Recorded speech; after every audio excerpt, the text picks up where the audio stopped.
Hi, this is a devlog for my Master's Semester 3 project, Legends Everflower, a virtual reality experience based off an old project I made in college.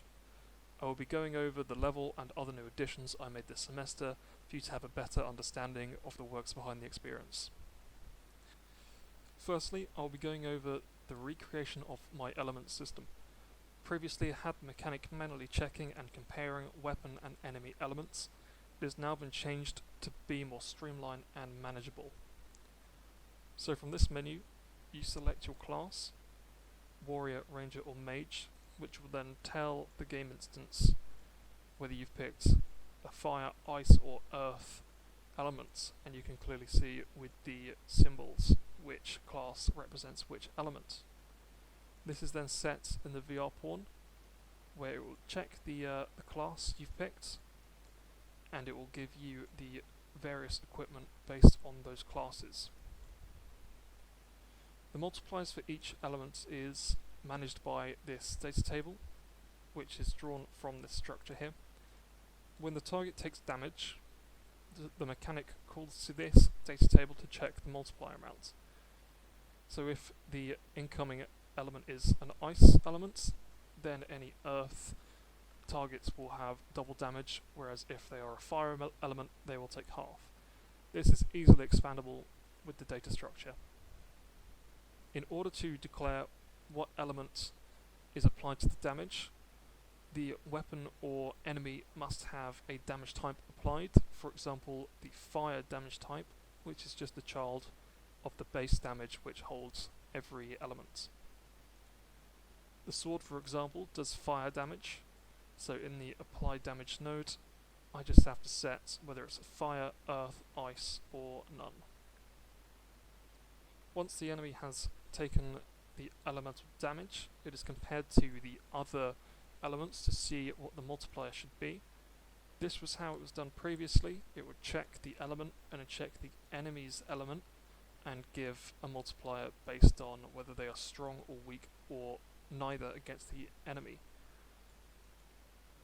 Now it's simply done by checking the enemy elements and then dividing it by the armor multiplier, which by default is 1, and then it outputs the multiplier total, which is then multiplied by the damage to minus from the health in the take damage, which is the same as the last time I worked on this. I've also added this sign to display what equipment has what element, and this type chart should be recognizable to anyone who plays games like Pokemon or Rock Paper Scissors. The next mechanic is a really simple one made so the player doesn't get too overwhelmed from the get-go, and it's simply a way to control where the enemy can and can't go. Here you can see the navigation mesh. There are green sides and there's a pink line in the middle. The enemy cannot interact with anything on the other side of the green line. There is no navigational path to that side, so if the player was to stand on the left, the enemies on the right would not be able to go after them. So here I am in my VR testing world, where you can see the enemies, the new additions of the target dummies, and this is to show you the new damage numbers that fly off enemies. I'm just going to grab a weapon. The gun might be better for this. I'm sitting down at the moment, which is why it looks like everything's really tall. But if I shoot a target, the number of the damage is flown off of them. So that was an ice type enemy. If I go to an earth type, you got 10. If I hit none, it's another 10. And if I hit this, which I have an advantage over, the fire type, I do double damage. For ice, I do 5. Normal, I do 10. Advantage, I do 20. And that's the same with the enemies. I do 10 to them. To the fire, I should be doing 20. And the ice one, I will be doing double 2.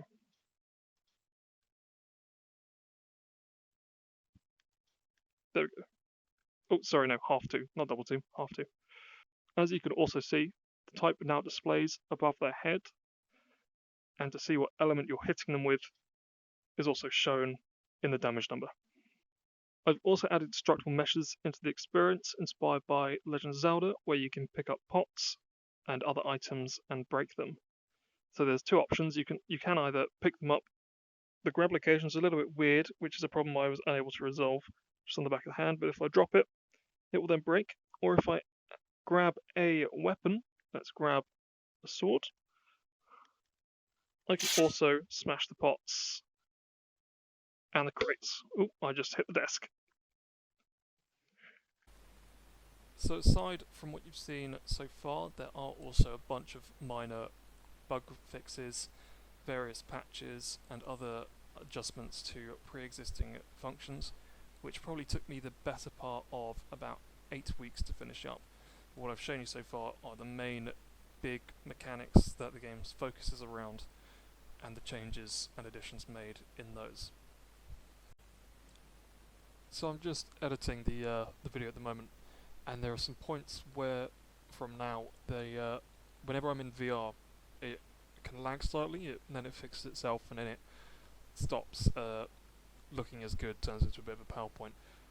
I unfortunately can't do anything about that because my system is only so good, and it's running well on my PC, but it's through the OBS streaming and recording software. It's coming out at a lower frame rate. But as I had a virtual reality headset on, I could not see that. But I have checked through the footage, and you can still see what I'm trying to show. It's just in a bit of a choppier footage. But the audio is fine. So I apologise about that, and I hope you can stick through that okay. Going on to the two maps now, the tutorial and the main level. This is the tutorial map. I'll go into VR to also showcase this in just a few moments. But to give a quick flyover, throughout the scene we have some static meshes, we have some information boards, first one being your class selection, and then your objective,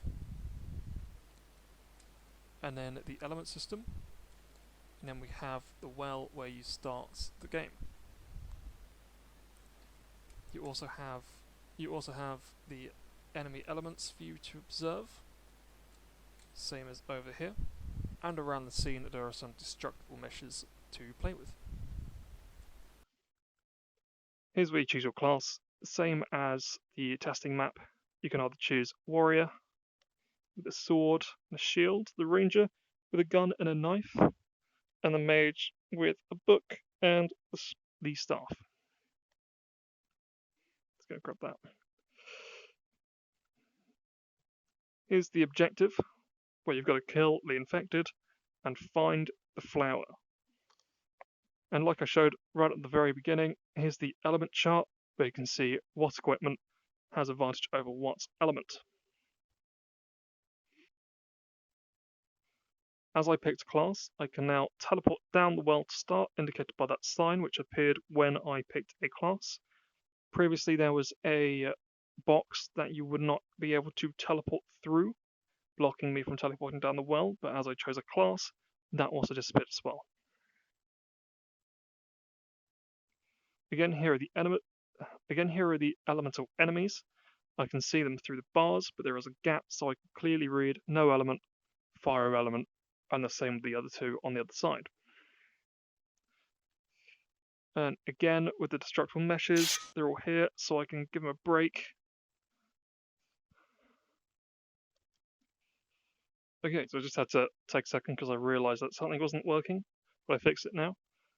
The sign that was there just a second ago is now invisible when you start the game until you pick a class, and then you hear a noise which indicates that's now there. It was just because I didn't have an event set up correctly. But now when you walk over to the well, I'm just going to back up a bit, and then I can walk into the well a little bit more. If you have a look down the well, you can see a floor down there, and teleport down, and you're in the level with the well just behind you. So now that we're in the game, if I press the menu button on my hand, I can find three options. I can either quit the game, restart the level, or go back to the tutorial. I don't need to do any of these at the moment, so I'm not going to. In this starting room, you can see 4 target dummies, each with different elements, which, like in the testing before, you can try out the weapon on them. Coming out of this room, you're in a lobby sort of area, where you got 2 rooms either side, containing an enemy on each side. There he is. Here we also have another room with 2 enemies inside. If I just run past him, hit him by accident. You can also see gel cells at the end containing some inaccessible stuff. At this point in time, there is a odd bug where when I move around, there's a chance an enemy will get hit, even though I'm nowhere near them. The event calls for any overlap between a weapon and the enemy, their mesh, like their body in particular, but for some reason they take damage when I'm not near them.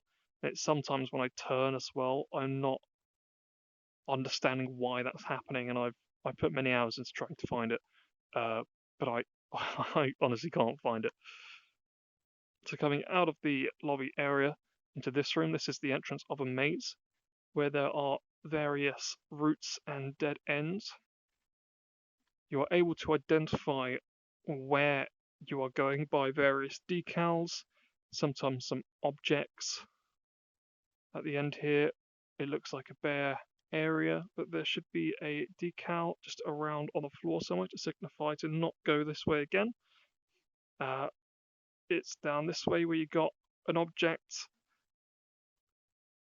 and then there are some other identifiers to directions where you may or may not have been. There is one room added to be a sort of secret you can find in here if you duck down a bit, and you can teleport right through into this room.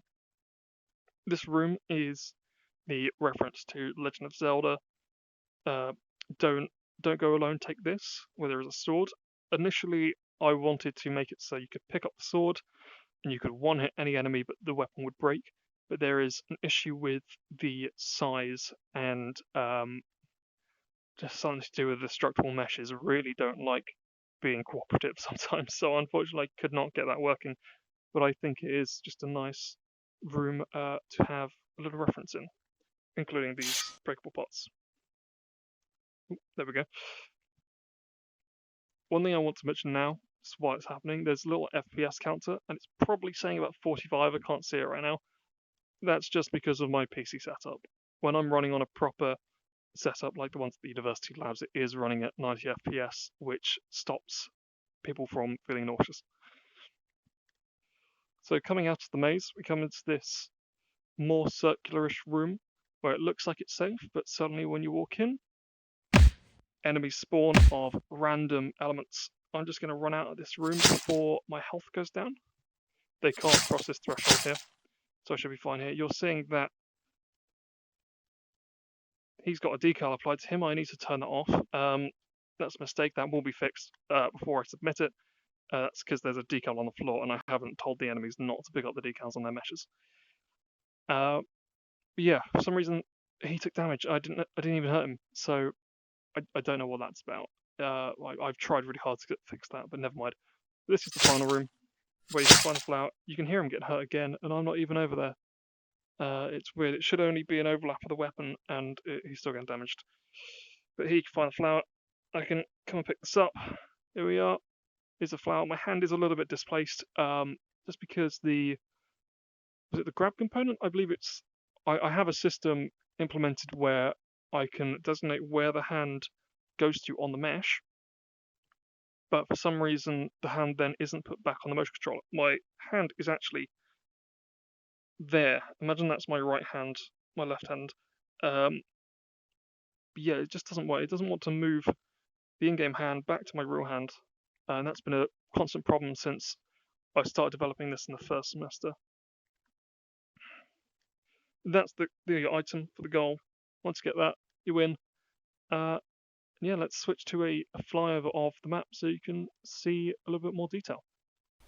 Here we are in a flyover of the main level. You may have noticed previously that using the viewport in Unreal and recording it in OBS does not like it, so it is just a little bit laggy.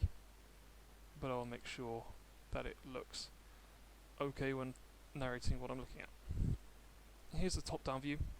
So we have the starting area just over here, and this big room is actually split up into 3. It was originally 1 room, but it was a suggestion to split them up into 3 narrow rooms to give the player a bit more direction of where to go. Then we have this big backwards L-shaped room, which is again split up into 3. So I've got an extra 2 rooms to play around with there. Then we've got the entrance to the maze, with the secret room on the side. And then the final 2 rooms, the combat room and the finish.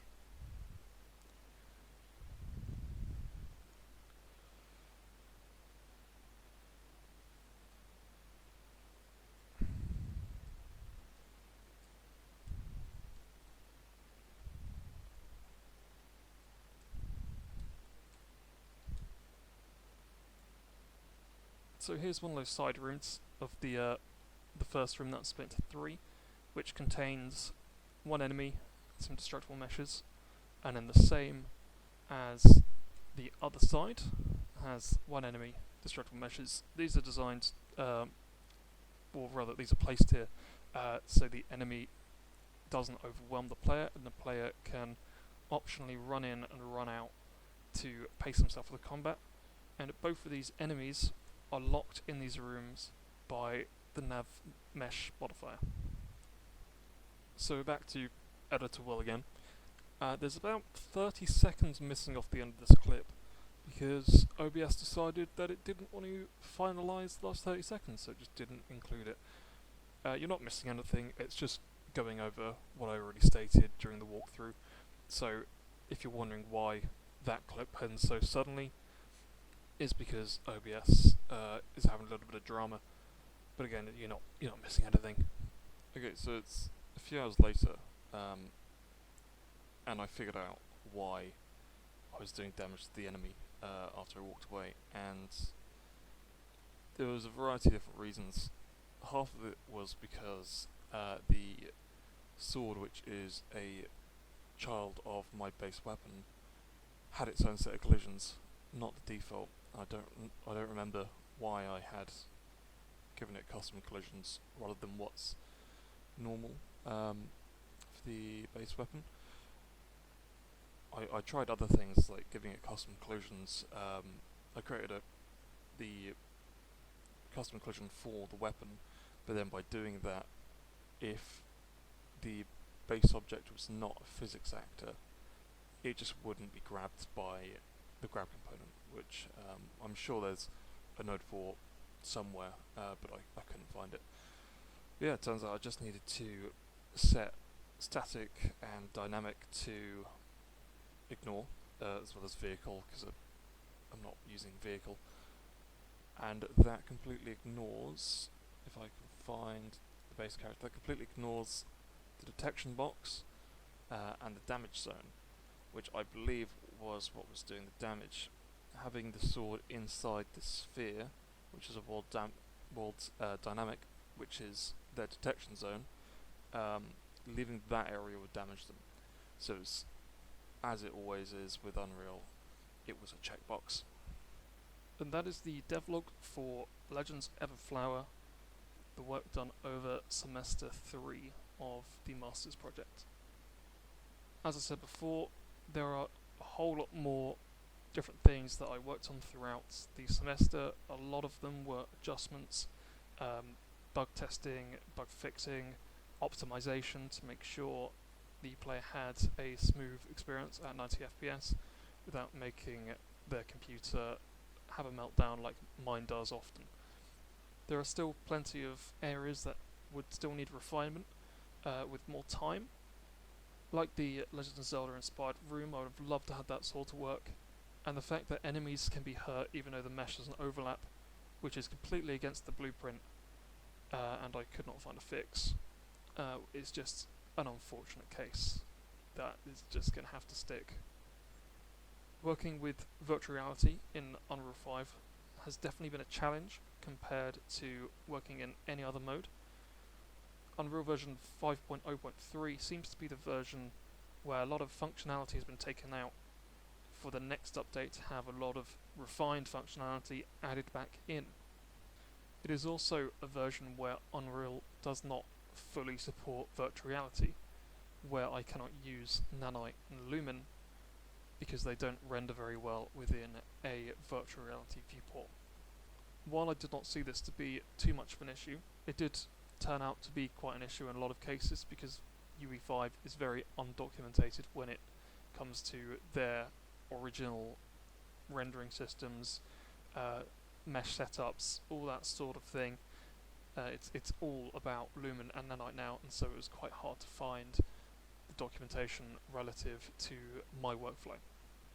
All things considered, the work during semester 3 I believe has greatly improved the quality of the project, with all the optimization and all the tweaks to care about the player's experience.